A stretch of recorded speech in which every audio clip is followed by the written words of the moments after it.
पद्मश्री सुभाष शर्मा, निसर्ग तपस्वी पद्मश्री सुभाष शर्मा, यवतमाळच्या मातीतील असा कर्मयोगी शेतकरी विचारवंत, ज्यांनी भारतीय शेतीला शाश्वतता, स्वावलंबन आणि निसर्गस्नेही मूल्यांची नवी दिशा दिली. आज देशभर निसर्ग तपस्वी म्हणून ओळखले जाणारे सुभाषजी रासायनिक शेतीच्या मर्यादा ओळखून नैसर्गिक शेतीचा मार्ग स्वतः आचरणात आणणारे आणि तो हजारो शेतकऱ्यांपर्यंत व्यवहार्य रीतीने पोहोचवणारे अग्रणी मार्गदर्शक ठरले आहेत.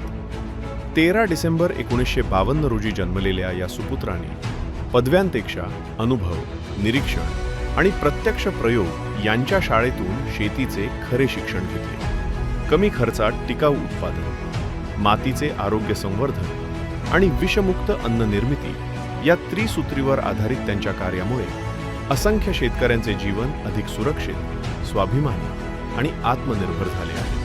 शेती केवळ उपजीविकेचे साधन नसून ती राष्ट्रजीवनाची आधारशिला आहे, हे त्यांनी आपल्या शांत आणि परिणामकारक कार्यातून सिद्ध करून दाखवले. त्यांच्या या निस्पृह सेवेची दखल घेत भारत सरकारने त्यांना पद्मश्री सन्मानाने गौरविले आहे. गोदा जन्मोत्सवाच्या पावन निमित्ताने रामतीर्थ गोदा राष्ट्रजीवन पुरस्कारासाठी पुरस्कारार्ह म्हणून पद्मश्री सुभाष शर्माजी यांची निवड करण्यात येत असून रामतीर्थ गोदा सेवा समितीच्या वतीने हा सन्मान त्यांच्या राष्ट्रोपयोगी, निसर्गनिष्ठ आणि समाजहितकारी कार्याला कृतज्ञतापूर्वक अर्पण करण्यात येत आहे. शेती, निसर्ग आणि मानव यांच्यातील सुसंवाद पुनर्स्थापित करणाऱ्या या महान कर्मयोग्यास आणि त्यांच्या मातीशी असलेल्या अतूट नात्याला विनम्र वंदन.